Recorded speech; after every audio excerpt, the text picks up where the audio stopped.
If it turns out that you're completely full of shit, would you want to know it? I found someone who doesn't. Let's do this.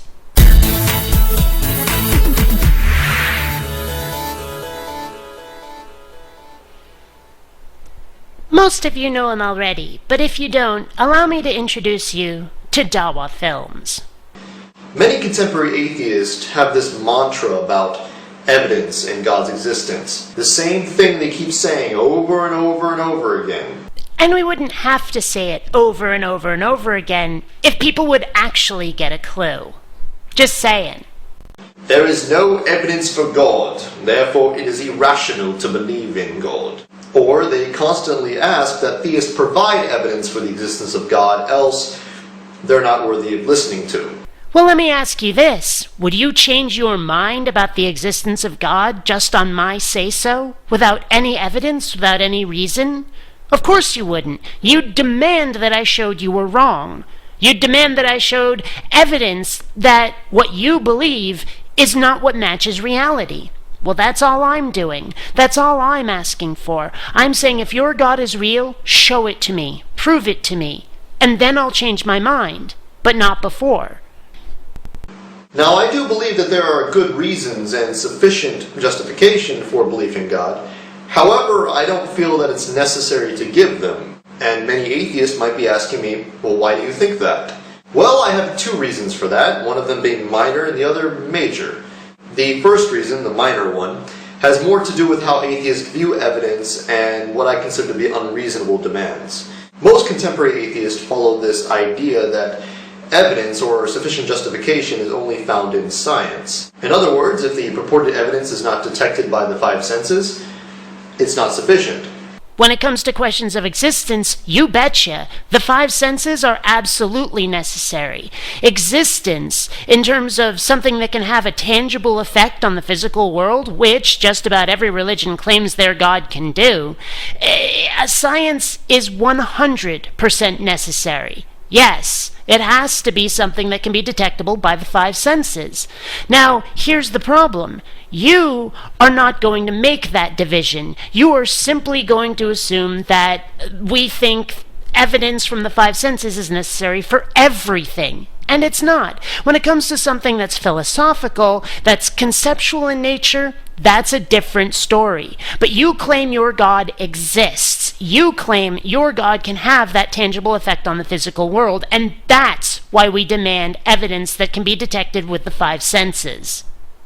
Many contemporary atheists will then say that this non-material entity, God, must then therefore be proven by physical evidence. So what if he's supposed to be immaterial?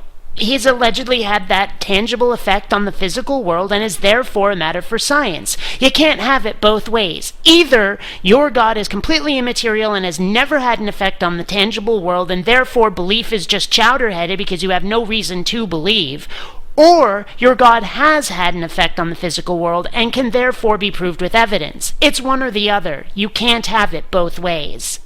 Anybody see the problem yet? Besides you being willing to believe garbage for no good reason? No, I don't see a problem at all. But how can physical evidence prove something that's not physical? Again, either God has had that tangible physical effect on the world in a scientific way that we can detect with science, or you've completely made God up. Even if a God really did exist, any God that you've conceptualized is pure fiction, pure imagination, without that scientific evidence. That's just it. When I hear many atheists suggest this, that I need evidence for the existence of God, I think they're just playing word games. Well, we're not. Because to them, it's not possible. Bullshit. I will, well, not cheerfully believe in a God, because that God could easily be a complete dick. But if you were to show me that evidence, I would change my mind. That's the thing. I'm an atheist only because I see no reason to believe in God, because I don't have the evidence I keep asking you for. So I'm sorry, but you're completely full of shit. I am not one who says, no, it's not possible for God to exist. I'm one who says, given the evidence, it's pretty fucking unlikely. So I don't want you going around making assumptions about my attitude. Got it? I mean, some of us out there have heard this claim that since God does not heal amputees, therefore there is no evidence to suggest that he exists. Do you even understand that claim? 'Cause I don't think you do. You see, things like the flu will get better on their own in a sort of invisible way because it happens all microscopically. There's no way to really look at that flu and say, aha, that was God. But an amputation doesn't heal all on its own. If God were to heal an amputee, well, that would give us pause. That would make us go, hey, wait a second. That's not something that should have happened because of science, the way a flu getting better would. So let's investigate further. Even if it's not God, the supernatural may well be real because that should not happen. And we don't see that. God doesn't heal amputees, therefore God doesn't show his existence in some flashy way that we couldn't say might have been something else. That's what that claim's about, but you don't seem to understand it.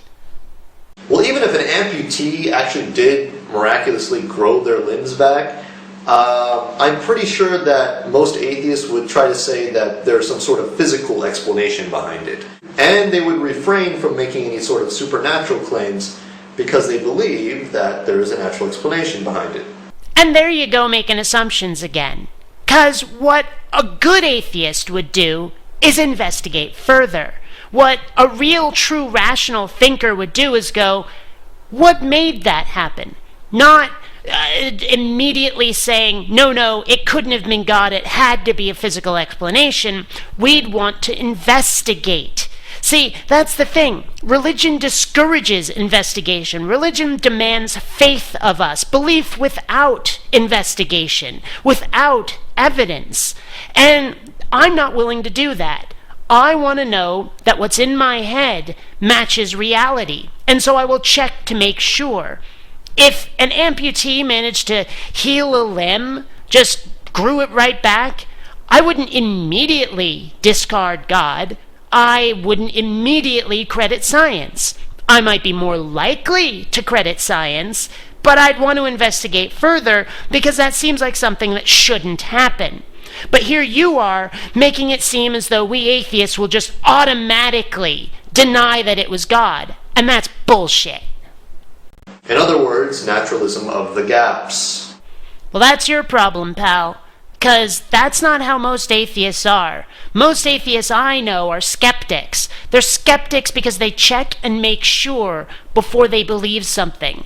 They check and make sure that what they're doing is right instead of just what feels right, because feelings can often be wrong. You might look at a ladder and say, it looks safe, without ever checking it and making sure. But then you might get to the top and it'll break, and you'll fall on your ass and break your head, which is, let's face it, up your ass at this point. That's why checking and making sure is a good thing. I don't want to believe in a God just because it feels right. I want to believe in a God because I've checked and made sure and seen that that God is real. You don't think atheists do that? You don't think atheists want to do that? You think that we're just naturalists the way you're a theist? That we do it on faith? Bullshit! And I don't even believe that most of them have ever sincerely questioned the foundations of their own epistemology or theory of knowledge. Because if everything requires physical evidence, well, we're screwed. Because most of the things we believe in aren't backed by physical evidence. And this is where you're even more full of shit.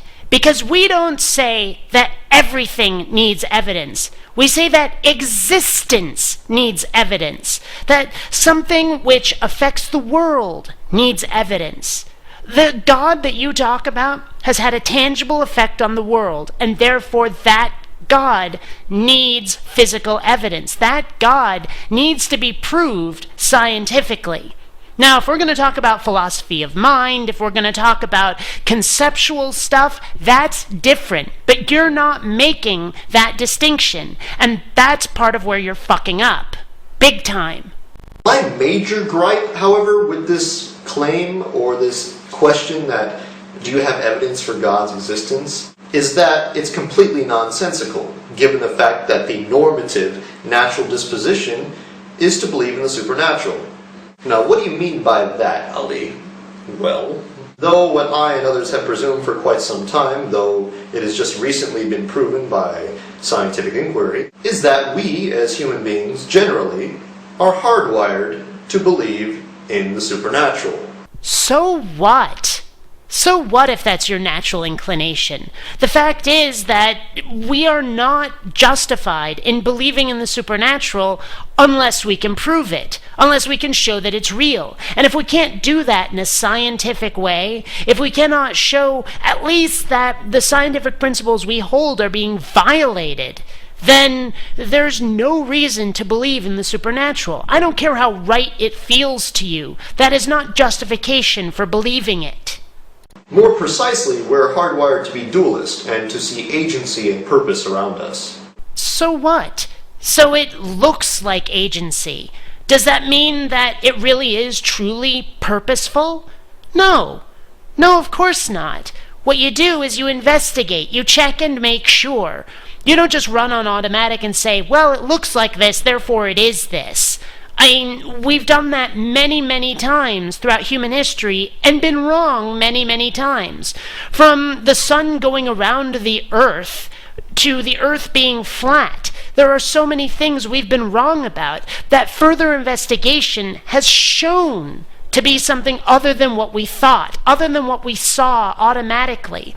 So if you're seeing agency and purpose, that doesn't mean that it's really there, and you should check and make sure. But religion tells you to do exactly the opposite of that. Religion tells you to just believe, to assume that it truly is agency and purpose. And that is simply the wrong way to go about life if you have any respect for reality whatsoever. It's essentially part of our basic programming. The same basic programming that is foundational to scientific inquiry. Not even. Scientific inquiry says check and make sure. It does not say looks like this, feels like this, therefore is this. No, I'm sorry, you're completely wrong on this one. So the idea that I have to somehow give evidence for something that I'm already predisposed to believing seems to me to be rather ludicrous. Well, what seems ludicrous to me is to believe something without checking to make sure that it's real, without checking to make sure that you're not full of shit. I don't care what you're predisposed to do. Some people are predisposed to fits of rage. Does that mean they should give in to them? No, it doesn't. Don't give in to belief.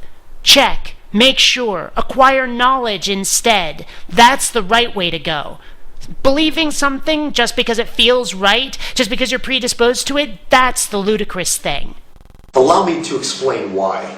My perception of reality in total is what allows me to live and to understand things. And part of that perception includes my interpretation of the external world. I'm essentially limited to seeing the world as I'm programmed to because I have no other tools in which to perceive it. But logic, reason, and critical thinking are among those tools. You're just choosing not to use them. That's the problem. I see cause and effect, I see certain colors, I see, certain sizes or shapes, etc., etc. And I also happen to see intention and agency and sort of a dualistic view of the world. And this is simply what I'm forced to believe based on what my psyche allows. All your psyche will allow? Are you kidding me? That's the stupidest thing I've ever heard, and I've heard some whoppers. Dude, critical thinking is something that may go against what feels right to you, what you may think your psyche will allow. But the fact is that without critical thinking, you are going to get the facts wrong. You are going to look at the world in a way that does not match reality. So if that's all your psyche will allow, then ignore your stupid psyche and go with reality. Do some critical thinking, investigate, check and make sure. How many times do I have to say check and make sure before it sinks in? I mean, it seems like that's the one thing you refuse to do. Because it doesn't feel right when you get an answer that doesn't match what you want to be real. It's dumb, dude. Did you ever have one of those homeless guys walk up to you who's obviously had a bit too much to drink or too many drugs, And he starts going on about how this isn't the real world and that, we're actually like in some sort of matrix world or your brain's in a vat or something like that. And they have this grand idea that somehow everything around us is an illusion, and if you take the right drugs, somehow you'll see the reality. Drunken homeless guys? No. Perfectly sober science fiction fans, on the other hand, you betcha, more than once. And my first reaction to this sort of claim was that the person was a little bit not there. Because to me, if you question the basic perceptions that we have uninhibited, you are essentially also questioning what is evidence to begin with. No, you're questioning your perceptions, not what constitutes evidence, but whether or not your senses are feeding you correct data. That's what you're questioning. I mean, have you ever walked down the street and seen somebody that you thought was a friend of yours, and then you get closer and you realize, no, you were actually seeing it incorrectly?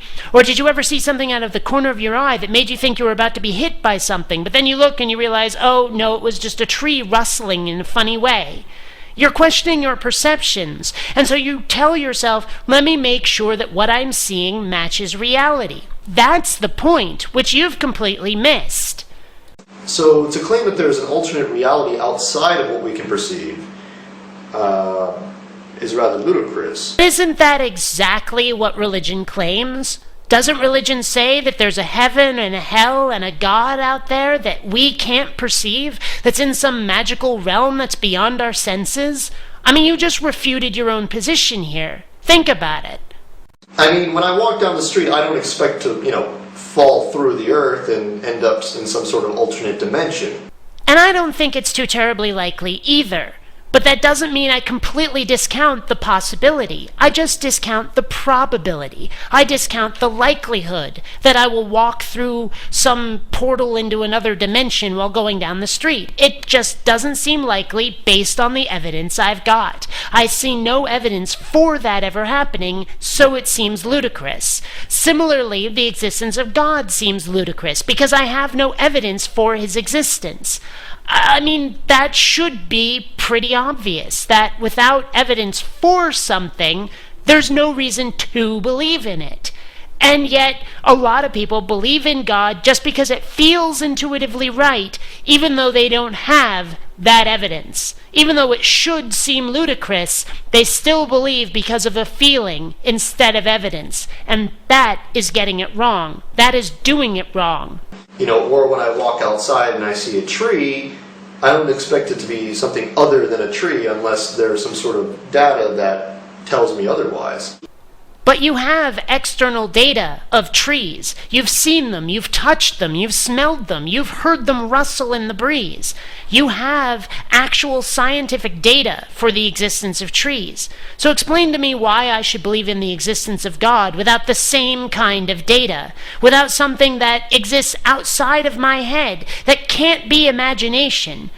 Why should I believe that God exists without that sort of data that you're saying you need for trees? What I initially perceive or understand is there to me until, of course, an anomaly takes place. I have absolutely no reason to question something unless I have a reason to question it. And that's where you're getting it wrong. Never stop asking questions. Question everything. Don't believe in something until you have evidence for it. If you do it the other way around, if you demand contradictory evidence before you'll say something isn't real, then you're going to be believing in a lot of imaginary garbage. I mean, can you prove that the elusive snartlepiffer doesn't exist? Go ahead and try. I dare you. Look for contradictory evidence. I mean, you won't find any because the elusive snartlepiffer is purely imagination. I can give it any traits I want to. And you can't necessarily contradict that. And it's the same way with God. People say, oh, well, God's invisible and intangible. Well, how am I supposed to disprove that then? I mean, seriously, God could easily be imaginary, and there'd be no way to contradict it. So I'm sorry, you're going to have to produce evidence for things before I'll believe, because I will question you. I will ask you, how do I know that's real? And if you're not asking, how do I know that's real? You're doing it wrong, pal. And what many contemporary atheists want you to believe is that we're born in this world questioning everything in such a way that we assume that what's there is not really there. No, what we should be doing, even if we're not, is questioning everything, checking to make sure, instead of just going with our first instinct, because our instincts are often quite thoroughly wrong. And even if they're not wrong, we should check to make sure that they're not, so that we are behaving in a way that matches reality. And I do think that we're born to do that. I do think that we are born to question everything in that critical way. And it's later in life that we're taught to believe in stuff on faith, that we're taught to go with our instincts instead of going with these questions. But even if we're not, once again, critical thinking is what we should be doing. So, in my mind, who's the one that's more rational here? Who's the one who's really going through some sort of cognitive dissonance? Because it's not me or the majority of the world. If our normative disposition is to believe in the supernatural, then this idea that all we can know is the natural, or that there is no evidence for God, and that it's irrational to believe in God or the supernatural, is really the more irrational belief. You're actually trying to say that it's more rational to go with your gut instinct than to check and make sure? Seriously?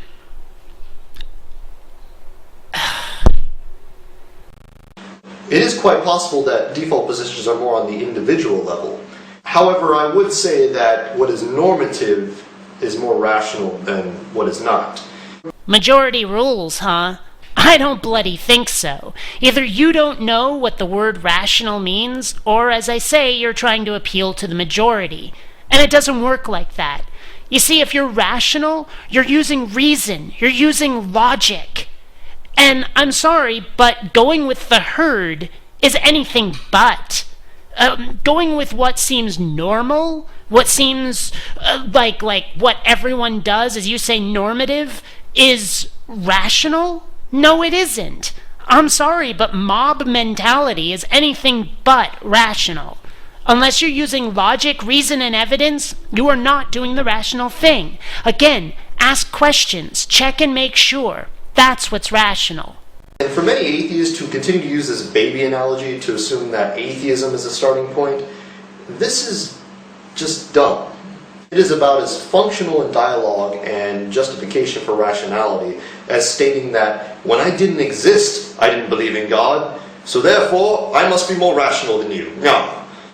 And that's not what's being said when someone says that babies are atheists. The reason that's being said is to point out that the concept of God has to be learned. That you cannot believe in a God until you learn of the concept, and you cannot know the concept until you're old enough to be introduced to it in such a way that you can actually understand it. Babies are atheists because they're empty vessels, because they haven't learned to believe yet. That's what's being said. Once again, your attitude towards atheists seems to really, really stink. You seem to not actually know what atheists say and why they say it. And you make all sorts of just completely baseless assumptions, which makes sense given your predisposition to not asking questions and just going with your gut instinct. But maybe you should look at that and say, gosh, why don't I ask why they say babies are atheists?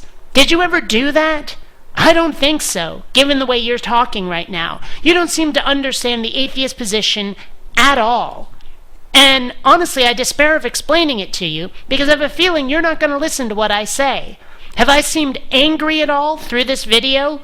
Probably because I am. Because your characterization of atheists doesn't match reality, and your complete disdain for critical thinking, I find it offensive, frankly.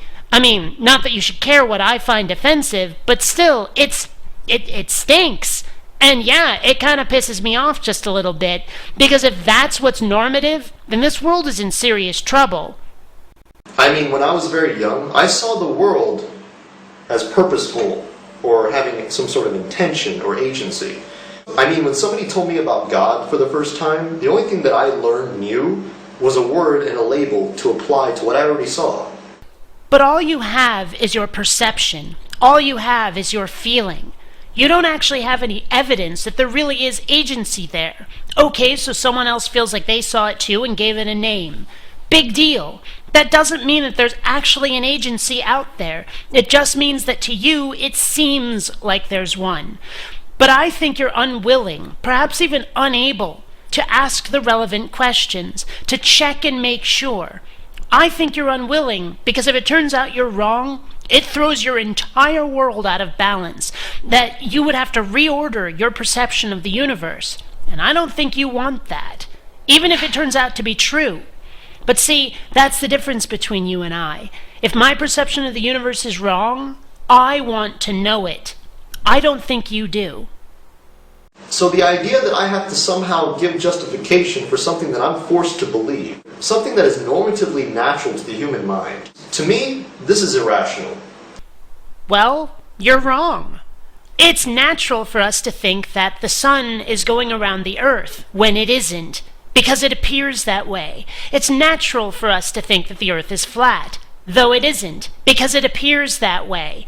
Just because something seems normal, seems realistic, seems rational, that doesn't make it so. What's rational is asking questions, checking, and making sure. I'm sorry, but your perception of the existence of God may feel normative to you, and it may feel irrational to question it. Well, tough. Do it anyway, because otherwise you might be wrong. Don't you want to know whether or not you're wrong? Because to me, the most rational thing seems to be to make sure you're not wrong. Even if something feels so right, so true, still check and make sure. That's what's rational. And therefore, I see this as a waste of time. In fact, this whole discussion regarding, rationality and justification for belief in God should have ended a long time ago. Yeah, it should have ended a long time ago. It hasn't because you chowder monkeys refuse to engage in critical thinking and actually show that your beliefs have any merit. That's why it hasn't ended. I'm not arguing for the truth of believing in God or the actuality of God's existence. I'm simply arguing for the rational starting point and against this idea that somehow everything requires evidence. Which is just flippin' stupid no matter how you look at it. I mean, come on, the rational position is to believe in things for no good reason, and that the existence of things doesn't require evidence, that we should believe they're real even though we have no reason to? That's what seems most rational to you? I'm trying not to facepalm here. So yes, that is my answer to the question of whether or not there is evidence for God's existence or that evidence is required for God's existence. I refuse to answer it because it's not necessary. Bullshit! Of course it's necessary. It's completely necessary. Without logic, reason, and evidence, what's to stop you from believing in something that's completely untrue? What's to stop you from believing that fiction is real if you don't question what you're told? How do you know what's real without asking questions, without demanding evidence? You can't know. And yet you are arguing that we don't need evidence for the existence of God. And yet it may turn out that God isn't real at all. How will you ever know that without evidence, without questioning? Of course it's necessary. And it's not for me to prove to you that God does exist. Yeah, it is. You're claiming the fucker is real. Show it to me. Otherwise, I'm just gonna think you're full of shit. And maybe you don't care what I think, but you might actually be full of shit, and you should care about that. Unless you think that I should be proving every single thing that I'm naturally disposed to believing. Well, yeah, actually, you do have to prove everything you're predisposed to believing if it's something that's supposed to exist outside your own head. We're talking God, magic, UFOs, conspiracy theories, any of that shit, yeah, you gotta prove it with evidence. But if it's just something that's moral or philosophical, something that could be just a matter of perspective, That's different. But we're talking about existence here, external existence. And that you do have to prove with evidence, no matter how predisposed you are to believing it. Yes, you fucking do. Which is impossible, because then that would bring into question the evidence itself. Because for me to even provide you with evidence, or to interpret evidence, I have to use the very same faculties that I have in order to justify that. Which is why we have the check and make sure process. Which is why we have things in science like peer review. To make sure that other people are perceiving the same things we're perceiving. To make sure that our senses are not being fooled. Okay, granted, someone else's senses could be fooled, but if both of our senses are being fooled in the same way, that is in and of itself evidence. So, yeah, question, check and make sure, everything when it comes to existence, always. So if atheists wish for theists to take the red or the blue pill, maybe you guys should start justifying why everything we see is an illusion. But again, that's not what's being said. Your perception of atheists is, once again, completely fucking wrong. What we're saying is that what you claim to be real has not been shown to be so, and we demand that you do so before we get on your side. We're not saying what you see is an illusion, we're saying that you haven't shown that it's not. And if it's not an illusion, you should be able to do so. Why haven't you even tried?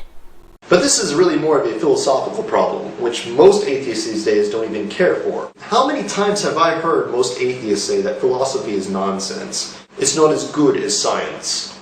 It is not even counted as a real form of knowledge. And once again, your interpretation of the atheist position is completely wrong. It's not that philosophy is useless. It's that philosophy is useless in proving the existence of God, in proving the truth of religion. Religion can make philosophical claims, yes, but so can anybody. We don't need the supernatural element. We don't need the God to make those same philosophical claims.